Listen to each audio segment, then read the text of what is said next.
Hello and welcome to our brand new episode here at Product and Cake. We are so excited because today in our virtual recording studio we have a special guest with us. But first of all, welcome to my co-host Ghonche. How are you today? Hello. I'm really good, Paul. I had a full day of training, but interestingly, I was tired, but I had a really exciting meeting and now I'm full of energy. Nice. We are back to our usual schedule to record after work. So this is how we get, again, energy.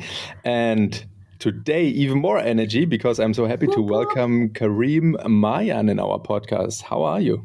Hey guys, I'm great. Happy to be here. Super excited to have a conversation with you guys today.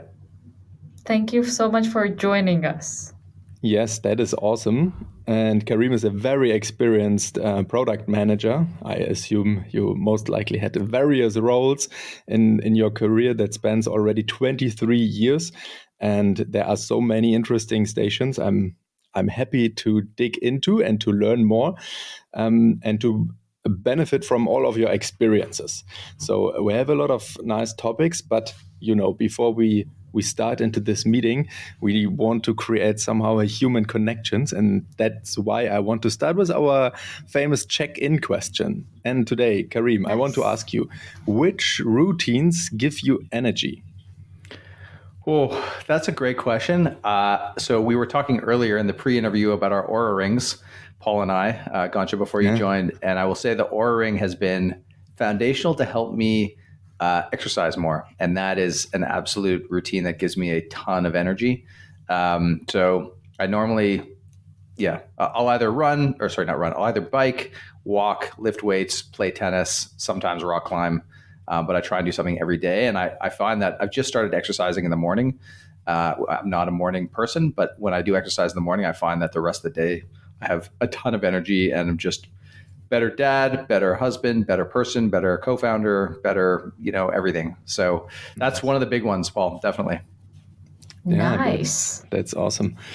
Thank you for sharing. This is the fourth episode we talked about Aura rings. Maybe at some point they should sponsor us. Just saying. It's still in my drafts to send them the mail finally, but that will happen for sure. Ghonche, what is your routine that gives you energy? So I love drawing. Any form of drawing, if it's on my iPad or if it's just watercolor painting, that gives me a lot of energy. But besides that, interestingly, sometimes cleaning gives me energy. So when I'm stressed, when I'm not feeling so well, if I just motivate myself slightly to start cleaning, that spirals and I get so motivated afterwards. Nice. And you also get rewarded, right? By a clean flat. Exactly. How about you, Paul? Yeah, my routine relates very much to Kareem's because I also considered myself not as a morning person. But then when I got the Oura ring, I changed my habits and I get up early, very early, like around 5 a.m. And these are 2 hours before my family wakes up. And I am super strict in not accessing any social media, not having any internet connection, just focus on myself, on some tasks. Ideally, I prepared the day before. And one important thing is checking the Oura stats. So looking, okay, how was the night? How was the last day? What were my activities and so on? And yeah, that gives me a lot of energy. And after a few months, now the Oura ring is telling me, hey, you are a morning person. So that changed already. Oh, wow. That sounds really cool. Yeah, there's just one downside, one danger. That is if the Oura ring gives you bad values. I don't know how you handle that, Kareem, but it really takes a lot of mental energy to say, okay, the Oura ring said the night was horrible, but I still feel energized and I don't want to have a horrible day. So I will take it a little bit slower, but I can't think all the time about that. Yeah, it makes me sad sometimes when I wake up in the morning. I feel like, I slept well. Today's going to be a great day. Then I check the numbers and it says, you slept poorly and today you should take it easy. And I'm like, I don't know how much to weigh that. I sort of go based on how I feel. And if regardless of what the app says, if I feel good, I'll go harder. But it's a weird psychological trick where I'm like, I feel great. And then I check the screen and the screen says, you shouldn't feel great. And I'm like, how should I feel really? Here? Yes, exactly. I'm confused. I'm sure there's a Black Mirror episode about that. If not, there will be a Black Mirror episode. There should be. Totally. About totally. that. Or imagine the power of Ura if they could send all of us poor data and said, you're very exhausted. Take it slow. Don't do too much today. Yeah. Oh my God. That is definitely something we should discuss with the Ura product people maybe. So let's see if we get them. Now we have you, Kareem, and it is so great. I don't know where to start because most likely you did everything already, and you also oversee now 2 decades of product management and product development. Is there anything that sticks out for you? Is there anything maybe like, wow, I would never had anticipated this and that, or anything that dramatically changed? It's interesting. I was a big sports fan back in the day. So like as a kid growing up, I would, in the era of newspapers, the sort of early 90s, I would run a sports pool for my friends in high school. And everybody would draft a team of baseball players or hockey players. And I would bike to the store every Wednesday to get the USA Today, which had all the stats for all the players once a week. And then I'd calculate everything by hand. So big sports fan. Wow. Yeah. I mean, super nerdy. Like, when you're a kid, you have a lot of free time. I have no time to do that kind of stuff now. But one of the things that I think changed the trajectory of my career and my life was when 2002, I was working in Boston and I saw that ESPN.com, which, is sort of known as a worldwide leader in sports, had some job openings on the technical side, on the website. So I made a little website resume for myself that I sent to them, which demonstrated, it's easy to say on paper, I can do this, I can do that, but I basically just demonstrated that here are the skills you're looking for, here are the skills that I have, and you can see it because you're looking at the website that I made. And so it made it easy for them to bring me in for an interview. I did well, I got the job. And that, just having the brand on your resume, I was 20, 2002 is 25. So, having that brand that early in the game with tech sort of on this, very upward trajectory was quite helpful for connections, for opening doors, for experience. I mean, we built some really crazy tools that made lots of money and had real scalability challenges and UX problems and product, interesting product challenges. So that was fairly impactful on my career and my learning in general. So yeah, that was 20. Gosh, I left in 2005, so I left 19 years ago. But it's still super impactful experience in my career. And what would you say for our situation today? So if I want to land a product role somewhere, in times of AI and low-code tools and so on, is it still valuable to build something, put it online and send it around? Or what would impress you today as a founder if you would look for new people? Honestly, it would, because so few people... Sorry, Ghonche, were you going to say something? Yeah, I wanted to say before that, I just want to say how impressive that is, what you've done. It's still... Yeah, it shocks me. That's really cool. Thanks. Yeah. You mean just making like a little website resume? Yeah, because it's, first of all, it's not only that you use that as a tool to demonstrate your skills, but also I think it's a very creative way to apply for a role. It's really cool.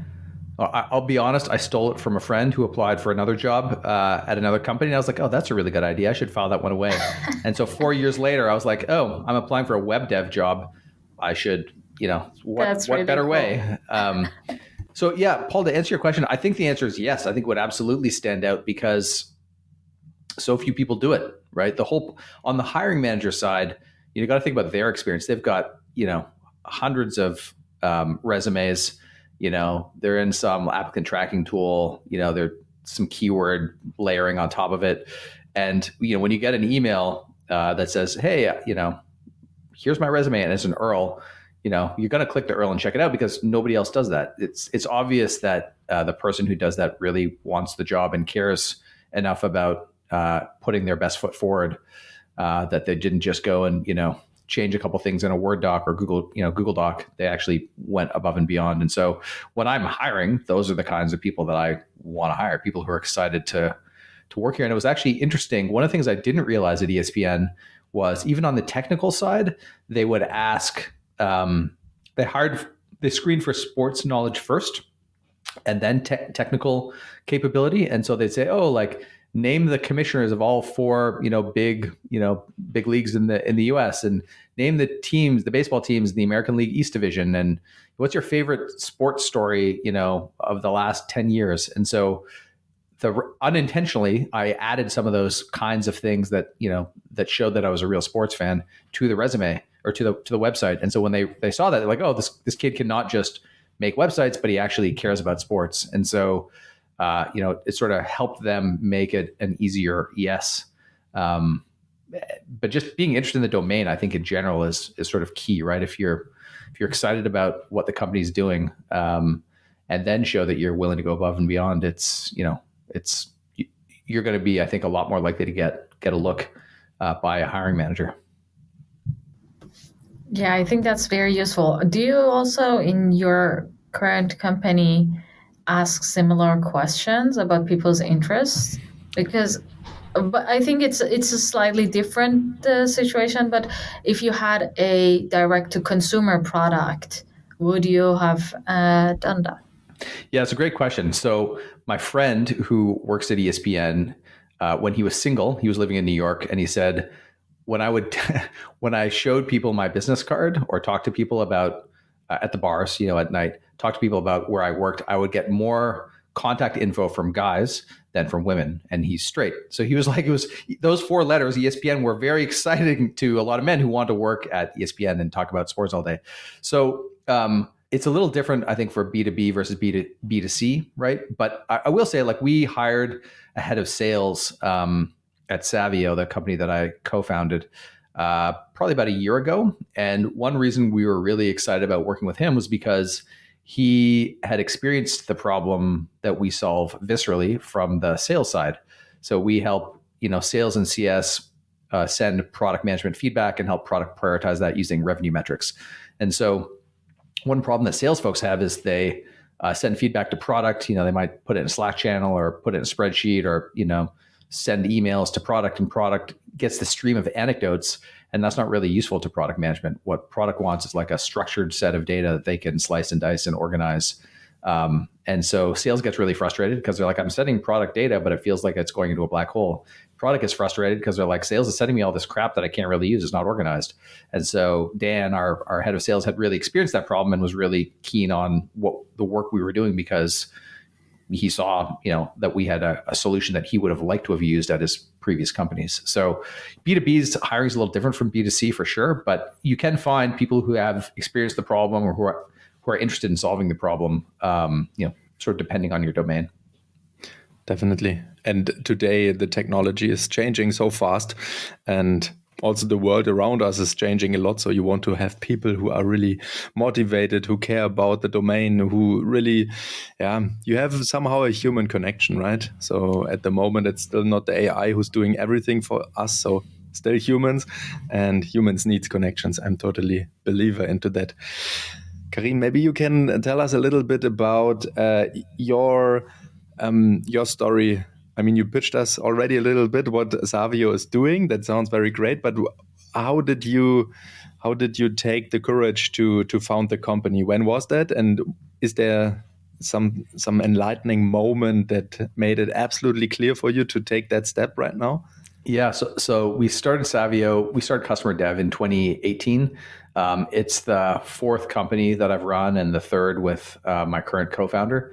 So the first company I started was in 2008, and then have run 3 subsequent to that. Savio really started because after we sold our last one, which was a project management tool built on top of GitHub Issues, we sort of looked back at the problems we'd had in our careers. And so my business partner, like me, was technical developer, became product manager. He worked at Microsoft and other companies.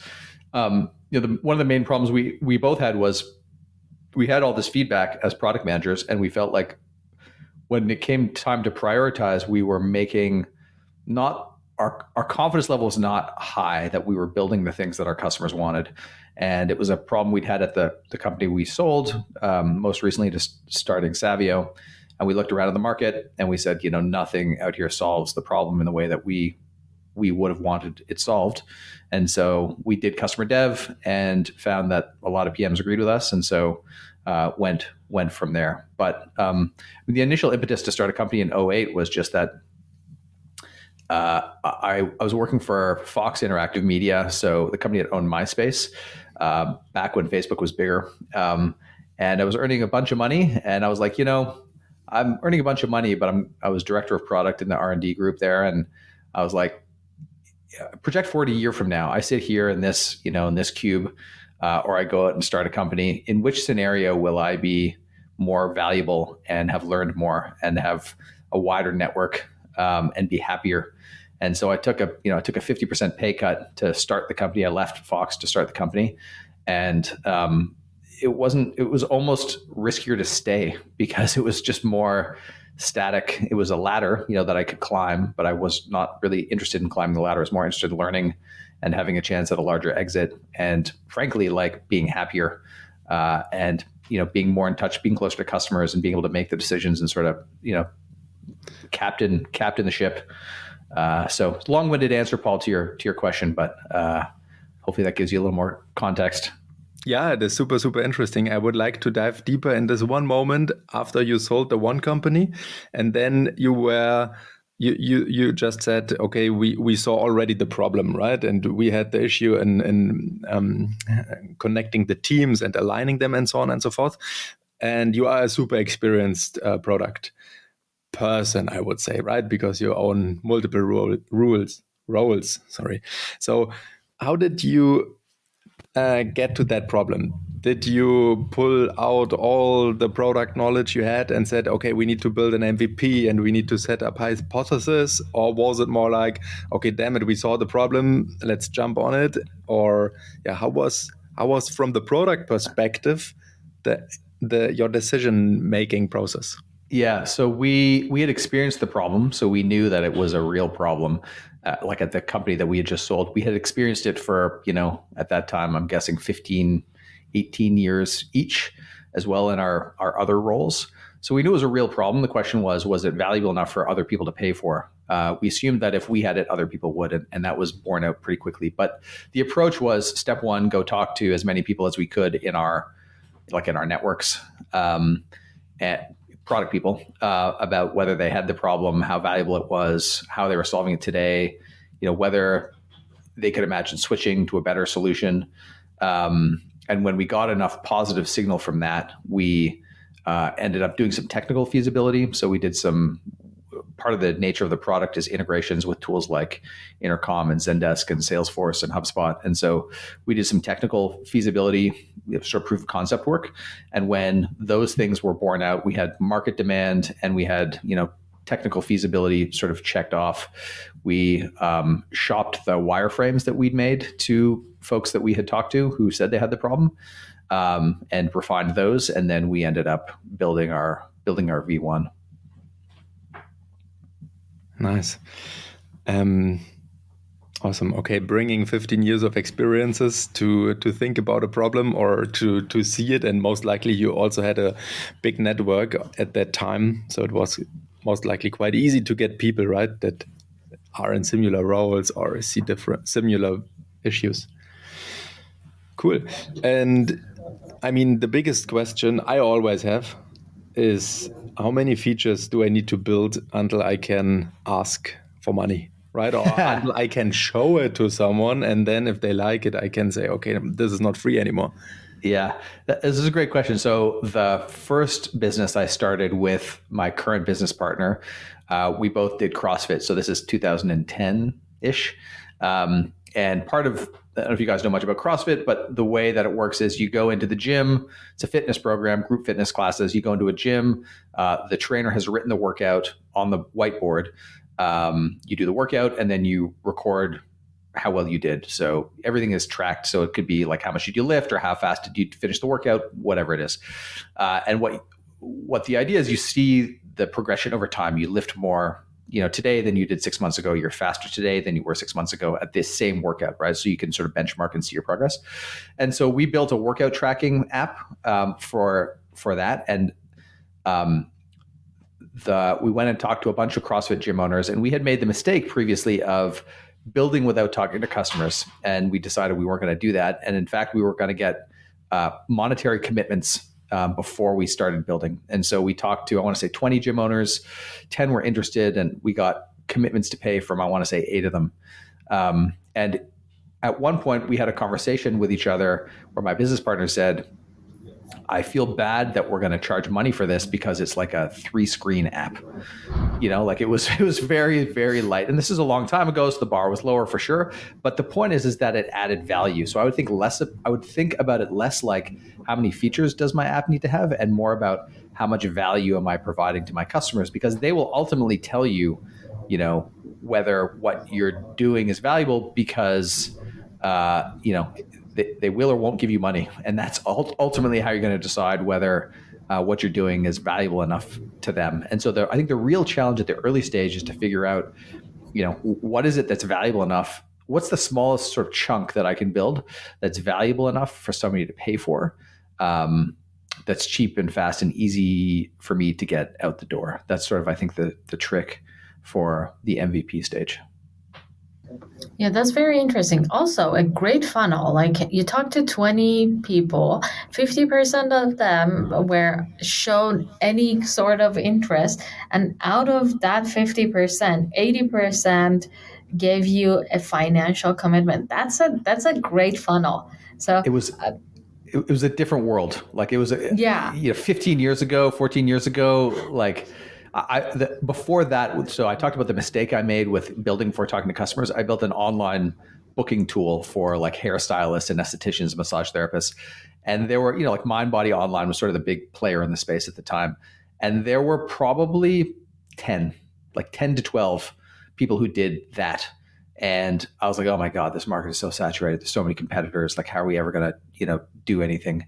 And now there's probably 1,000, or 500. Like, it's crazy, right, Paul? So it was a completely different world to get. And nobody was selling to CrossFit gyms. They were a very tiny niche. The only reason I knew about it was because I did it. And so, it wasn't like their phones were ringing off the hook with vendors trying to sell them stuff. But to go back, Ghonche, to those days would be, with what I know now, would be lovely. Yeah. I think reaching those numbers would be impossible. In one of the other episodes, we also talked about the mom test and how to validate this. And I think that what you mentioned is really, really interesting, to actually look for the value that you generate and try to capture a certain part of the value you've created as either a subscription for the users or one-time payment. So any type of payment that you can have, but capturing the value that you create is basically what brings you the revenue. I want to also connect this value creation with what challenges we've seen usually between the sales and marketing departments, or between the sales and marketing team members, is that the sales is literally the face and the window towards the customers, and they have direct communication with the customers, and customer immediately directly ask them, hey, build this, we want exactly this feature, and sales immediately takes that and goes to the product. How do you see this challenge? How do you handle it? And what advice do you have for us? Great question. I've sat in the shoes of a PM I still do today. It's a little different as a co-founder, but I've definitely, when I was a line PM or running product teams, I'd get that, you have those conversations with my colleagues in sales. So the first thing I would do is set up a system to have sales log that feedback in a way where I, on the product side, can organize it and use it effectively. So it's not like, prospect needs a blue button. Its prospect is colorblind, and therefore they can't see or read the text, and so therefore they're suggesting that a blue button would be a fix. So like you want to have some guardrails around structuring the feedback that's logged from sales and CS. And basically streaming down to the facts and the problem instead of jumping directly to the solution, right? Yeah, I mean, totally. The problem is that sales folks they don't really do product thinking. It's not that they don't do it, they're not trained in it, right? It's not what they're meant to do. We are as product people. And so the guardrails can really help draw out they can sort of give them a crash course on product thinking, right? So if you have 3 questions you need to answer when somebody logs feedback, question 1 could be, what is the core problem the user is having, right? What is a potential solution? Is this a deal breaker or not? All those kinds of things. Savio helps with that, but you don't need to use a tool like Savio off the hop. I would use a spreadsheet or a type form, type form that goes, or Google Sheet or Google Form that pipes to a Google Sheet. So, you want to be able to structure that input from sales and CS.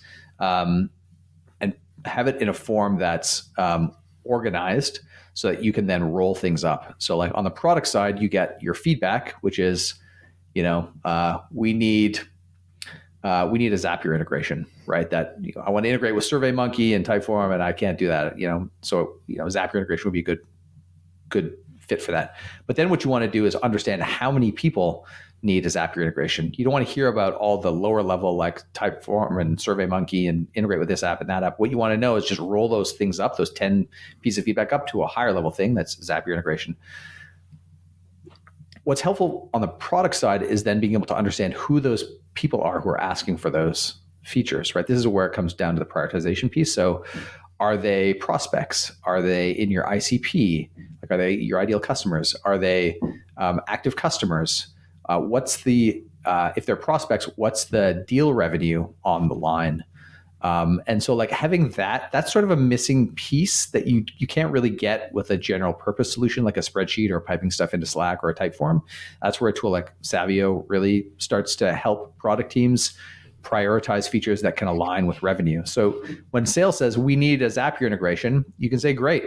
All the Zapier integration deal revenue is worth, $20,000, but we have these 5 other features that are worth, 30 to 60. So that's why we're focusing on those 5 other features and not the Zapier integration. It's not necessarily on the product side that you want to prioritize based on revenue, but it gives you a very useful heuristic to have those conversations with stakeholders when they come to you and say, why are you not building the features that, I need to close this deal and buy my new Beamer this quarter? This is very, very nice insight. And this is the channel, let's say, from the customer or from the sales conversations into the product team.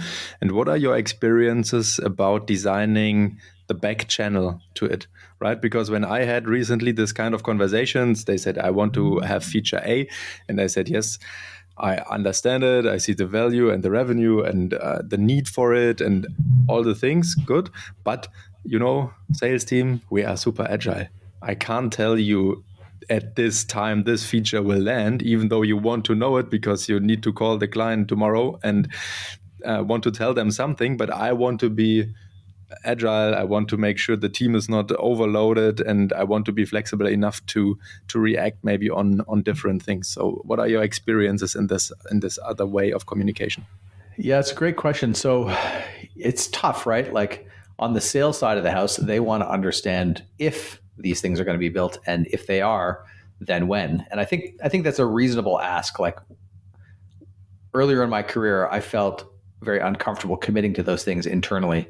But I think my views have changed a little bit. Like I look at product as a function whose job it is to take these raw inputs like feedback, ideas, your devs, and turn them into revenue for the company. And so, I think sales' asks are reasonable, but I also appreciate that it's hard to commit because sometimes, like every time you build a piece of software or a new feature, it's often unclear how long it's actually going to take. We all know that, right? So how to approach that? One method I found to be reasonably effective is to create a roadmap that shows, here's what we're doing now, here's what we're doing next, and here's what we're doing later, or like, this quarter, next quarter, and then second half of the year kind of thing. And, the stuff in the now list or column, those are things that are going to be done. Again, I can't tell you, today, tomorrow, 3 months from now, but call it within 3 months.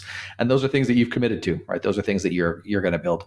The second column are things that we're probably going to build the next, the next or the second quarter. And then the second half of the year, sort of the 6 months following the current 6 months, those are things that we'll probably build, but we're not totally sure yet. And so it's hard to have those conversations. That's part of the art of product management, is getting alignment even when you have to say no, right? And the thing that helps in my experience is the data. And that's sort of one reason we started Savio. So you have all this customer evidence, qualitative feedback from people. You can see how many people ask for it. You can see the revenue associated with it. And that data helps you be more confident as a PM, but it also helps you have alignment conversations with head of customer success, head of sales, and other stakeholders. Yeah, I really love this now, next, later format. I'm pretty sure, Ghonche, that we also had an episode about that. Yes. I just tried to find it, but at least we did not call it like that. And another thing I recently learned is that also trust in the salespeople are helping, right? I, as an engineer, I feel so bad to say I can't tell you exactly when, and I want to be super precise, right? And if I write a roadmap, I want to have it on the day specified, and it has to happen. But great salespeople, I can tell them, hey, in the third quarter, this and that will maybe happen, and they said, yes, thank you. I will go to the client and close the deal. And I said, how? This is not reliable. And they said, no, it's enough for me. It's fine. And yeah, I learned that in sales, things working differently than in the product tech. Yeah, often it's enough to just have a commitment, right? Like we do this at Savio, where we say, look, you need this feature as a deal breaker for you. I understand. We don't have it yet. It's on our list. And if you become a customer, we'll bump it up our list. And we guarantee that as part of becoming a customer, one of our commitments to you is to build this feature. And going back to earlier in this conversation, you're getting market validation that your product as is great because they've started paying you.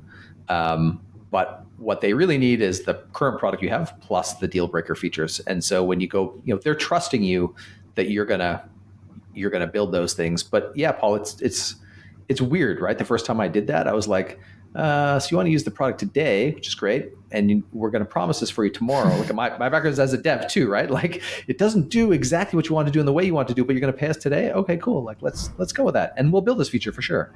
So yeah, it's a different world, but it's helpful to have those. One thing that I think is undervalued is the dynamics or the relationships between product and dev and the sales and CS folks. Like having allies inside of those other functions, I think is really, really helpful for both product and for sales. Having a person you can ping and say, hey, Sally, I just heard about this feature you guys really need. Like, tell me more about it. And they'll give you, if you're friendly with them, if you have a human connection with them, they'll give you the real scoop, and they'll rely on you as well. I think those kinds of like cross-functional relationships are hugely valuable to being a good PM.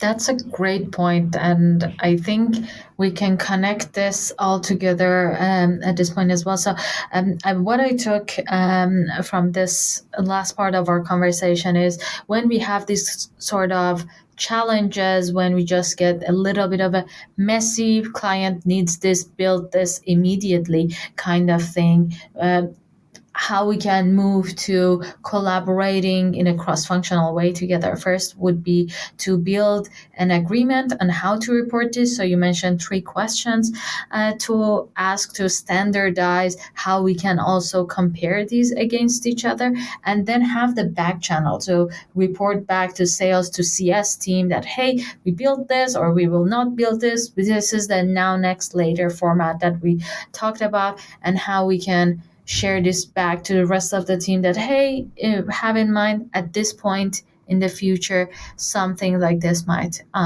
come to our users. And as well, find some allies in the rest of the organization and make sure you all collaborate together on delivering the values to the customers. Did I miss anything, Paul? That's a great summary. Sorry, nice. So you addressed Paul, but I think that's a great summary. The only thing I might add is that the back channeling is useful, but honestly, formalizing that process and saying, "Hey, sales team, once a quarter, once a month, once every 2 months, whatever it is, we're going to sit down with you and let you know what's coming up."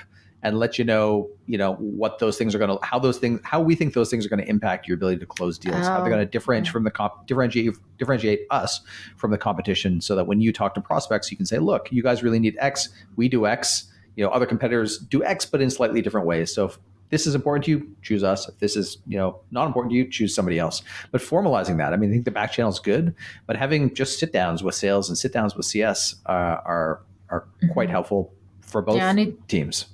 And it builds trust in the long run between the different teams that, hey, I'm sure I will get this report at some point. I will get this information at some point from product. That is really, really valuable.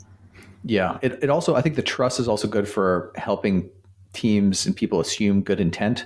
So like I've sadly been, on more than one occasion earlier in my career, been like, oh, those dum-dums in sales, think X or think Y. And like the reality is that I was the dum-dum, but I didn't have the relationship or the trust with them and vice versa for me to say, oh, they're trying X or they're saying X, but that's not, it's not because they're malicious or evil or, greedy. It's because they're trying to close a deal, and that's kind of their job. And I should really be enabling them to do that. So, I think that trust and assuming good intent are super valuable dynamics within cross-functional relationships. Yeah, definitely. Trust is something that builds over time, right? And you can't really force it as a leader. But if you are in a leadership position, or if you have somehow the product role and you need to unite the team behind you and the idea, this assumption of good intent is so important. And I would always recommend to repeat it, because it's one company, right? And it is not the sales idiots. It is one company, and we need to help them to understand better what we are doing and to understand better what they are doing.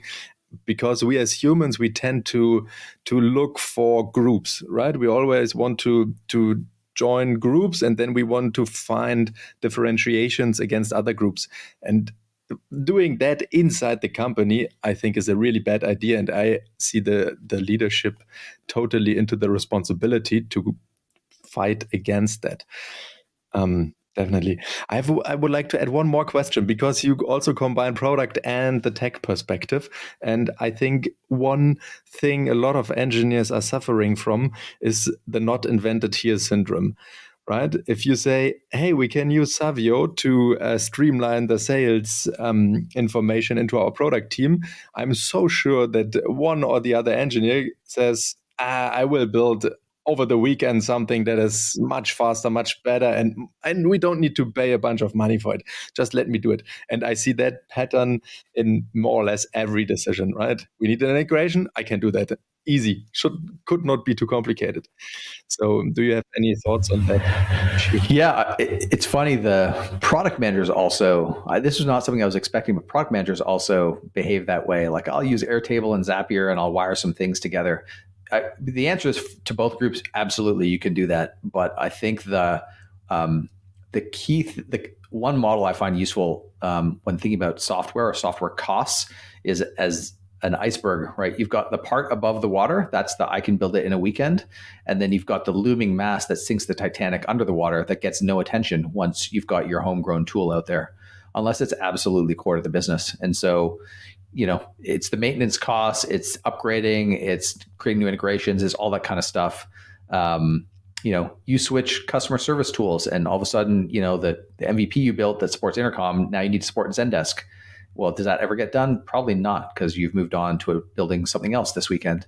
So that's sort of how I think about that. It's absolutely doable, but the question is, do you want to incur the cost of maintenance? And really, on the product side of things, I'd say, look, is this software, critical to how we're doing things? And to me, it's helping you prioritize, which means when you think about it, when product prioritizes, they're directing the organization how to spend the development budget, right? If you have a team of 10 devs, that's, I don't know, $1 million plus in dev budget. And if product is asking the devs to build the wrong things, you're getting bad ROI on that or negative ROI on that budget. So, if the tool is going to help you prioritize better and get better ROI on your dev budget, to me, that's mission critical. And so the question is, do you want to have a mission critical app that's being maintained by, Sally on the weekend? Yeah, maybe, but maybe not. True. Cool. Yeah, so many insights. Thank you, Kareem, very much for sharing. I maybe have one last question for you, and that is, I just discovered the special integration into Savio that integrates a time machine into Savio, and I'm able to send you back 23 years to your very first early days and product, and you had the chance to just send one post method into the young Kareem's ears. What would you send? What would you say to your younger self? Focus more on acquisition. So like 10 years ago, 20 years ago, building product was the hard part. And there was so little competition that acquisition was easier. It wasn't easy, but it was easier. But in 2024, building software is now not the hard part anymore. It's the easy part, especially as no-code tools proliferate. But standing out, amongst we've gone from 10 online booking calendar tools to 500. So how do you stand out? And so build that skill set, because to complement the software building piece, that skill set will be in higher demand 10, 20 years from now. So that's what I would do, Paul. Nice. I would have said buy Apple stocks, but what you said is more valuable. You know what, Ghonche? I did actually. I did buy Apple stock. So yeah, that one's okay. Yeah. I actually think focusing more on acquisition makes a lot of sense as well. Yeah, I think it's, if not more valuable, it is similarly valuable. This form of hints. Yeah, nice. Thank you very much for joining us again. And to all of our listeners, we hope you enjoyed this episode. And I think it was very, very obvious that there are so many more topics to talk about and to dive into more details. So if you want to hear that, then don't forget to share this episode and subscribe so we can convince Kareem to join us again for a follow-up episode. And with that, I hope you have a beautiful day, and thank you, Kareem, again for joining us. Thanks, guys. This was a great conversation. Really enjoyed it. Thank you. Thank you so much for joining us. And I have a special announcement. Our podcast is officially on YouTube as well. So if you are already listening to us on any other platform, go check out YouTube, click that subscribe button, give us a +1, and thank you so much for listening to us. Bye. Bye.